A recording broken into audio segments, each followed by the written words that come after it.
This is Ezekiel Drews, host of Podcast, A Star Wars Story. Thanks for listening to the following broadcast on Public House Media.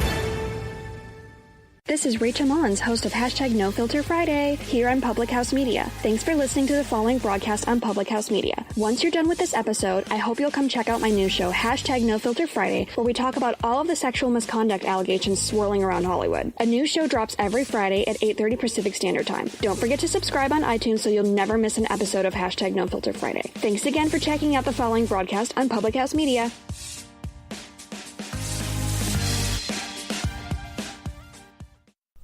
Last time on the Gregg and Dave Show. We all woke up to it in the morning, which I did that part already. Skipping ahead. It's time for the Gregg and Dave Show. We do have a studio audience here at the Gregg and Dave Show. We do. Put them behind a wall and ask them to be quiet. Featuring Greg Wattsnyder We were just talking about spam. and David Bobkey. I want to make sure I'm dating the right one. Bravely bringing you the stories of the strange. We all applaud Sweden for sticking with Trainee McTrainface. I'm thinking of changing my name to Greggy McGregface. What, you high? Now sit back and enjoy the show. And we don't need to say any more about how unpleasant that is. Hello, friends, and welcome to another fine episode of the Gregg and Dave Show on Public House Media. I am the Greg. And I am Dave Show. How are you today, Dave Show? You know, the Greg, I am feeling quite well. It's a great day when this episode comes out. It is The Rock's birthday. So happy birthday, Dwayne The Rock Johnson. Happy birthday, and I can smell what The Rock is cooking. Don't say smell. Okay, I won't. We're delving into the show too quickly. I know, we are delving into the show. Before we do that, though, we want to thank the good folks, the fine folks, Dave Show, at Public House Media for hosting us. We don't know why they do, but they do. Dave Show, if you were to describe our show for anyone who hasn't listened to the past, I don't know how many episodes, how would you describe it? I would describe it as witty. I would describe it as bizarre. And I would describe it as scrumtralescent. Okay. Well, that's excellent. So you can follow us on Public House Media or at the Gregg and Dave Show Facebook page. And for all shows on Public House Media, you can go to www.thephmedia.com. Dave Show, our first story takes us to Uranus, or Uranus. Yes, courtesy of WKRN.com, researchers say Uranus smells like farts and rotten eggs. Now, I just wonder if farts and rotten eggs smell different.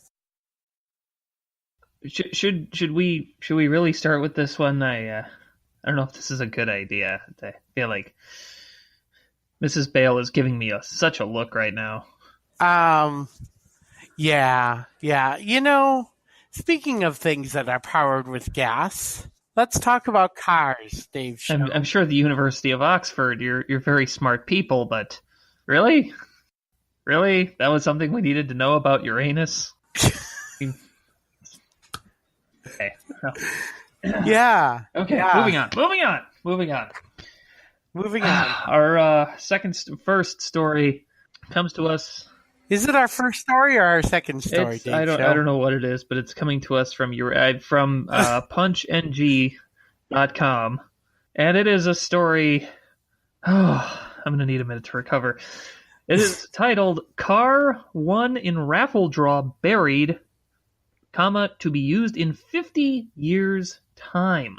Now, Dave Show, we've done stories about missing cars before and cars that haven't been seen in 20 years that or so because they forgot where they parked or whatever. Do you recall this story, Dave Show, from a past episode? I do. I don't recall the episode number, but I do recall that there was a man who had lost a car for a great many years, and it turned out it was in a parking garage. Sorry, spoiler alert if you haven't heard that episode.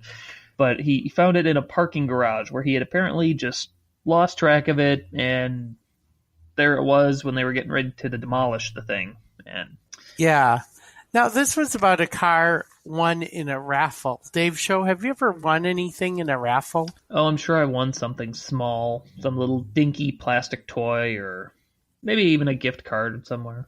Can't recall anything. I won a 50-50 raffle once and took home the top prize of like $250 Holy crap. or $275, but I've never won a car in a raffle. Yeah, And even if I did, being blind, I don't know what I'd do with it anyway. yeah. You know what? It would figure if you and I entered a raffle and we won a car, because you don't drive, Yes. I don't drive, and the thing that scares me though is you have more driving experience than I do. Right. And yeah, well, so the story from punchng.com goes: the Mexican town of Ojinaga. As usual, I'm probably butchering the name, and I apologize to all the residents there, in the state of Chihuahua, pretty sure I got that one right, made international headlines recently for a rather unusual raffle. Instead of being awarded to the winner, the prize, a brand new car, was buried as a time capsule to be used by the winner's relatives 50 years from now. And already, I feel like there's something wrong here, because that car ain't going to be running in 50 years. Right. Pretty positive of that. I don't know a lot about cars, the Greg, but I'm pretty sure if you bury it for 50 years, probably not going to work. Maybe I'm wrong. Maybe somebody can fill us in on the Facebook page or something, but... And how did they bury it? Like, does it say, like, was it buried in dirt? You know, they've got, it looks like they've got, I presume, a little bit of a sarcophagus kind of a thing going here. Okay. It looks like they've kind of excavated an area, and it's all, the walls of that area are very smooth. So yeah, it's pretty well put together. I don't want to say coffin, because I don't know, but they've got a nice little area there for it. Thank you for defining, by the way, what a sarcophagus is, because I had no idea. But you knew how to pronounce the word sarcophagus. Yes. And that's our new thing, I think, every week, is we have to make sure Greg pronounces something correctly. Right. Although it's going to be something that I screw up at some point, so. Right. But anyway, dubbed the Time Traveler, the car was bought by members of the local association in charge of organizing the yearly, I'm not even going to try to name this, but it's a festival. Again, just, you know what, I had 1 year of Spanish, and I don't really remember anything. I can count to 14, that's about it. And I can say I am not a bad dog in Spanish. That's the extent of my knowledge of Spanish. Anyway, moving on. To make this year's event special, they thought it would be a good idea to put up a small sum of money so they could buy a new car, hold a raffle with only one winner, and then bury the car as a time capsule. Perfectly logical so far. Mm-hmm. The time traveler was filled up with photographs, handwritten letters, and a bunch of things from 2018 for the people to discover, then lowered into a concrete-lined hole in the town square using a large crane. It was then sealed in concrete under the disapproving eyes of the crowd, many of which could have come up with a much more practical use for the vehicle, and might I add in commentary, no duh. Duh. Yes. The unusual raffle and subsequent time capsule burial has sparked controversy in the local comedia. Good job, Dave. I'm going to try that again. Talk about the Greg pronouncing things incorrectly. The unusual raffle and subsequent time capsule burial has sparked controversy in the local community ever since they were announced 3 weeks ago. With only a few people there who could afford a used car, let alone a new one, many believe that the Civil Association could have donated it instead of burying it in the ground for 50 years. Isn't it just like people in charge? They've got the access to a new car, and what do? They bury it. They bury it. Seems like something they would do up here. Yeah. Yeah, I don't know. It's just one of those bizarre things that may end up backfiring on whoever set this up. I feel like, you know, it's an idea that's going to get out there in the news. It's going to get a lot of people talking, but ultimately may create sort of a bad ricochet for them.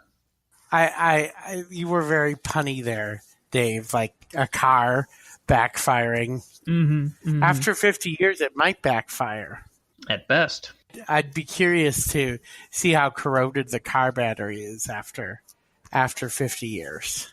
Indeed. It's, I don't know how that car can possibly keep up and be very usable in 50 years' time. But who knows, the Gregg, in 50 years' time when we're sitting down to do this show again, and we'll be up to, I don't know, maybe 40 listeners at that point. Right. We can come back to this story and talk about how we remember when it went in the ground. Well, props to you, raffle winner. That's awesome that you won that raffle. Yep. Dave, we're winners too, Dave Show, right here on the Gregg and Dave Show. We sure are. And you know what? We like pickles a lot. Do you like pickles, Dave Show? I do like pickles. Not as much as What's the Score frequent guest Armin Sarian, because I know he is a picklehead, that guy. Okay. But I do enjoy a good pickle. Is that an insult to call someone a picklehead? Is that like a racial slur or something? I hope not. I meant it well. I'm sure he knows. Yes. Shout out to you, Armin, you picklehead, if you're listening. I know Armin, too. I've called into his Milwaukee-based radio show. I have to be in the right mood to eat pickles. I'm a moody pickle eater. It depends on the day. Yeah, it really depends on my mood. Well, we have an interesting story here from atlasobscuria.com. You mean I'm not just talking about pickles for nothing? No, surprisingly enough, Gregg, we actually have a story about pickles. Oh, wow, I didn't even know. I know, it's just a random thing, just happens to be right here in front of me. Right. And the article reads, "A highway pickle mystery is preserved in Missouri." Now, I will confess, this is not quite the chicken feet mystery we talked about last week. Okay. Which, as far as we know, is still unsolved. Mm-hmm. We delve into this story about pickles in Missouri, and there is a pickle jar sitting here in this very first picture. A mysterious, infamous Missouri highway pickle jar, just kind of sitting on the little, I don't know, that's not really the median, but it's sort of the concrete barrier between lanes of traffic going opposite directions. Mm-hmm. And for anyone interested, it is a Nathan's brand kosher spear pickle jar that is sitting there. Mm-hmm. So Nathan's, of course, known for hosting the hot dog eating contest around July 4th. There you go. Fine advertising for them. The article from Atlas Obscura reads, "We all have objects that we notice every day that ground us in our communities. Maybe it's a particular mailbox, or a nice street tree." Does that mean a tree that's in the middle of the street? I'm guessing probably not. I guess so. Yeah. Maybe it's a sign on the way to work that makes you laugh. Or maybe it's a pickle jar perched on a concrete wall next to a highway ramp. Of course, it has to be a pickle jar. Because everybody sees pickle jars next to highway ramps. That just makes sense. That's where they grow naturally in the wild. Such is the case for many who drive through De Pere, Missouri. On the ramp that leads from I-270 north to Manchester Road, near a grocery store and a busy shopping mall, there often sits a quiet and mysterious jar of pickles. When it falls, breaks, or disappears, it is always replaced. It is the highway's warty lodestar. Now, whoever's writing this is just trying to show off their vocabulary, is what they're trying to do. Right. Nonetheless, Barb Steen, who lives nearby, first noticed the jar in 2012. She's been watching it ever since. Quote, "Every day for 6 years, I brushed my teeth, I got in my car, and I looked for pickles," she says. Seasons changed, the sun beat down, then snow piled up. Construction and protest actions shut down the highway. And the pickles remained, she says. Like there was some aura around it or something protecting it. And they have a picture, actually, of a jar of pickles from about 2014, courtesy of Barb Steen, who thankfully had nothing better to do than to take a picture of a jar of pickles sitting by the highway. And, the jar is only about half full of liquid, and, only a couple of pickles in there that I can see. Okay. About 2 years into this routine, Steen decided to spread the love. She started a Facebook group, Team Pickle. Oh, of course she did. Yeah, because that's what you got to do. Right. She started a Facebook group, Team Pickle, These pickles need a fan page, she explained in the group's description. There has got to be a story behind these pickles, and inquiring minds want to know. She closed out with a prophetic goal, let's make them famous. Yeah. Now, but Greg, can you think of any other famous pickles in the world? Because I'm not sure outside of maybe a movie where somebody was dressed up in a giant pickle outfit. I can't think of any famous pickles offhand. I know a magician and musician in Waukesha, Wisconsin, where I'm from, that calls himself Mr. Pickles. Mr. Pickles. Mr. Pickles. I see. Yes. And isn't there a pickle on that show, VeggieTales? There might well be. I haven't watched VeggieTales in quite a while, so I couldn't. I know say for there's sure. a cucumber. There's There's cucumber. Larry the cucumber. Yes. Let's see. There's Bob the tomato, Junior asparagus. Yep. Fred the pickle. I made that up. Oh, there's an episode of VeggieTales called David and the Giant Pickle. Which we should all go watch right away. Yes. All Yes. right. So we'll do that. Definitely. And then we'll come back and finish the story. And if we don't take a commercial break, we're going to be in a pickle with our supreme, what do you call him, Dave Show? Our grand and supreme overlord and ruler Baxter. Yep. Yes. So we don't want to be in a pickle. No, but actually, we don't have to go to commercial yet. We got more of the story. Okay. That was what we call a false toss right there. Okay. Yeah, throwing everything off here because you know what it is. Not to keep putting off the rest of the story, but Mrs. Bale and I are actually getting along pretty well today. Yeah. And I think that's what's throwing everything off. We got the false toss there. We had the whole Uranus thing earlier, and right, everything's just gone to bollocks. But if it wouldn't be that way if it weren't a Gregg and Dave Show. That's true. So that's true. Anyway, finishing up the story. At first, about 25 people joined this condiment community. That sounds a lot like our group, actually, 25 people or so. But anyways, members described sightings and shared blurry drive-by photos, which is not the safest thing to be doing, but right. I'm sure they've been told that before. They posted pickle jokes and memes, as well as theories about the jar's provenance. Perhaps it was a kind of shrine meant to honor someone who had loved pickles. Perhaps it was aliens. Of course, because it's always aliens. Not saying it was aliens, but it was aliens. Dean has her own favorite conjecture, quote, maybe it's somebody with a forbidden love, and they put the pickles up there at their work exit. Hey, no, I'm thinking of you. Because there's no other way to say I'm thinking of you than by putting a pickle jar up. Yes. What better way to say I love you than with a pickle? Can you... Okay, I just have to go here. Have you ever kissed someone with pickle breath? That just seems weird to me. Have I ever kissed someone with pickle breath?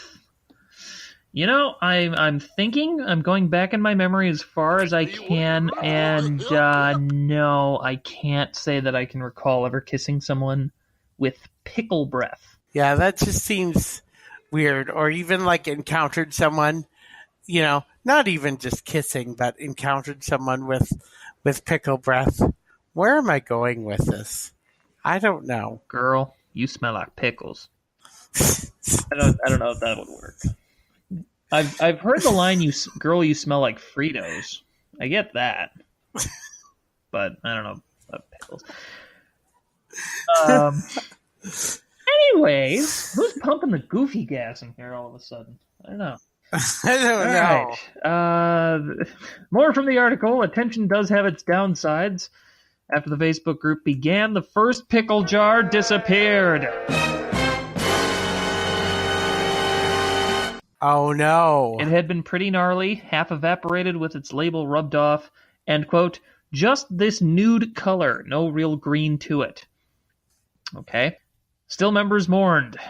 That February, after it had still failed to return, another fan put it more simply, I missed the pickle jar. Some objects can transcend their original form. Over a year after the first jar vanished, another showed up. It was a different brand and quantity, fuller, more verdant, but that didn't matter. The group was jubilant, and there was much rejoicing. Cycle continued, a jar might topple, empty out, or otherwise abscond. It would soon reappear anew. Mount Olive's decorated with festive bow and vlastics reinforced by Tupperware.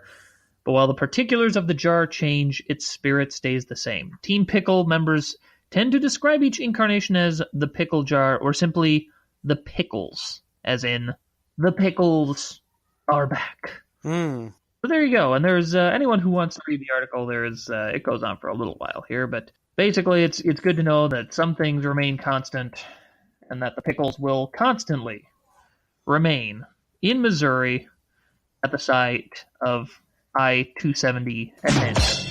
You know, if anyone knows if any of our listeners out there, any of the 5 of you who listen to our show know of any good pickle jokes, rather than sending them to Team Pickle, send them to us at the Gregg and Dave Show.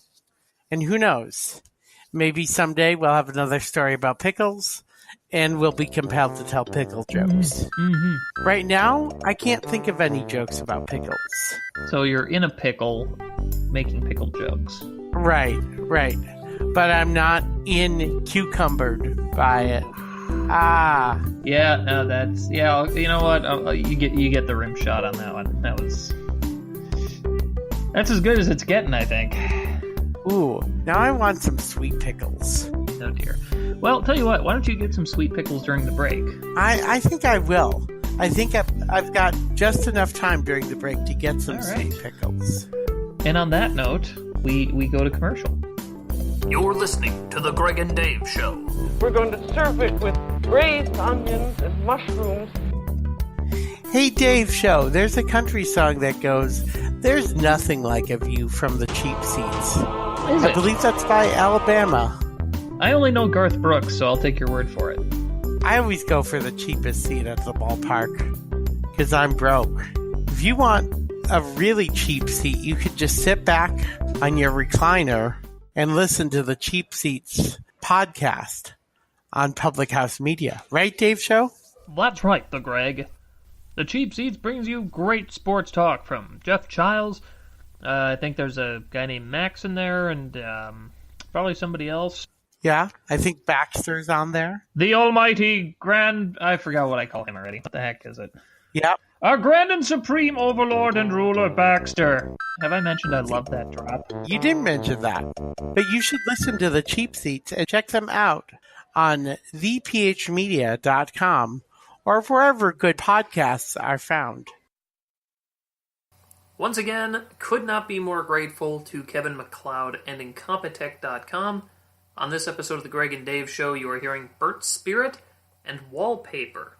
Just 2 of literally thousands of songs you can find on Incompetech.com. If you need music for a YouTube video, a podcast, whatever, he is totally worth checking out. Incompetech.com.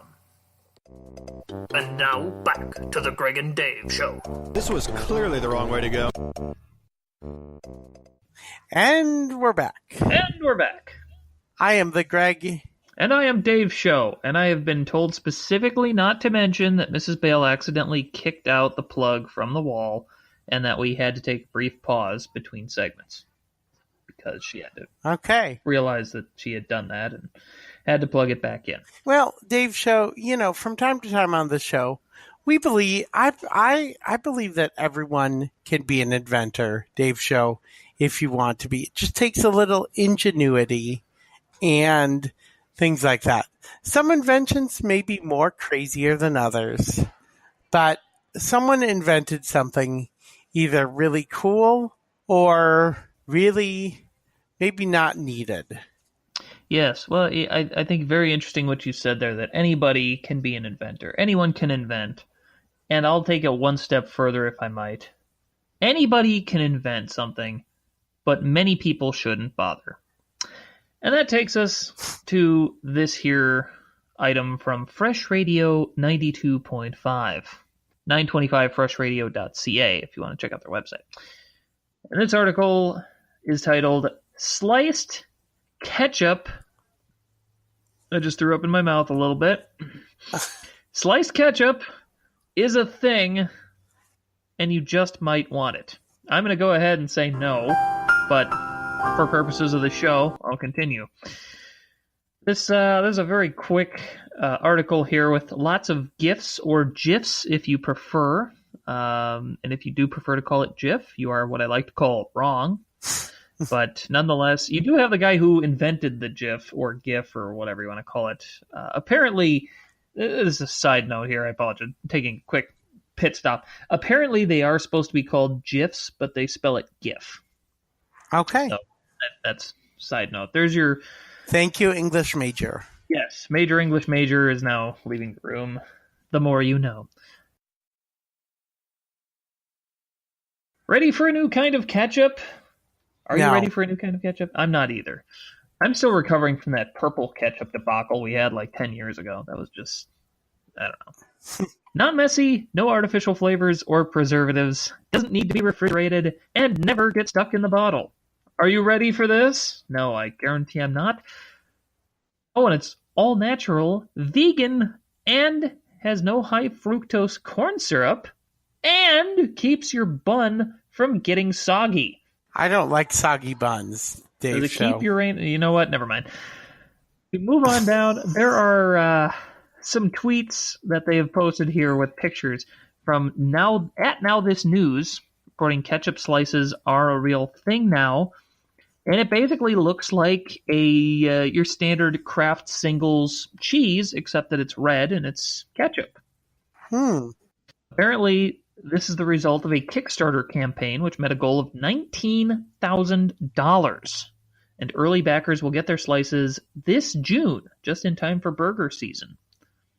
There are some people who are not so thrilled about this. The Gregg, I feel like we're both in that camp, are we not? Right. We are in unison. Mrs. Bale makes 3. A couple of tweets that are vocalizing their disapproval. At Fatastic said, "A ketchup slice is called a tomato, you dingus." Well put.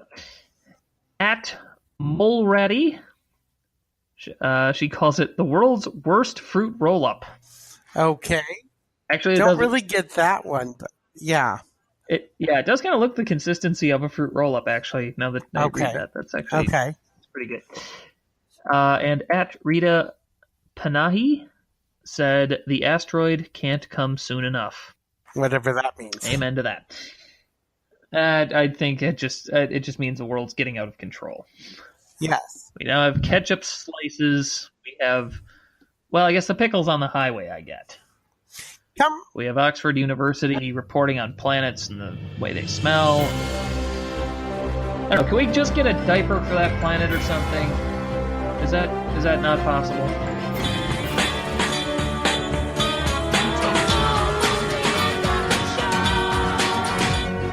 Between Uranus and soggy buns, we might not be back on the air next week. So, thank you for listening to this episode of the Gregg and Dave Show on Public House Media. Dave Show, do you have anything else to say? Any last words before we're kicked off the internet? Well, if we still have a Facebook page after this episode, feel free to visit us there. Facebook.com/Gregg Dave Show. And Gregg is spelled with 3 G's, of course. Yes, it is. Thanks for listening, everybody, to this episode of the Gregg and Dave Show. Hope to see you next week. Starting with Uranus that was rough. Yeah, never start with Uranus. I feel like we kind of dug ourselves into a hole there. Yeah. Oh, man. This stinks. By the way... Mrs. Bale says our music is done. Well, start the music again. Start the music again. Yeah, just put it on a loop or something. I don't know. Yeah. Oh, dear. Oh, man. You've been listening to The Gregg and Dave Show. The Gregg and Dave Show theme is Take a Chance by Kevin MacLeod of Incompetech.com.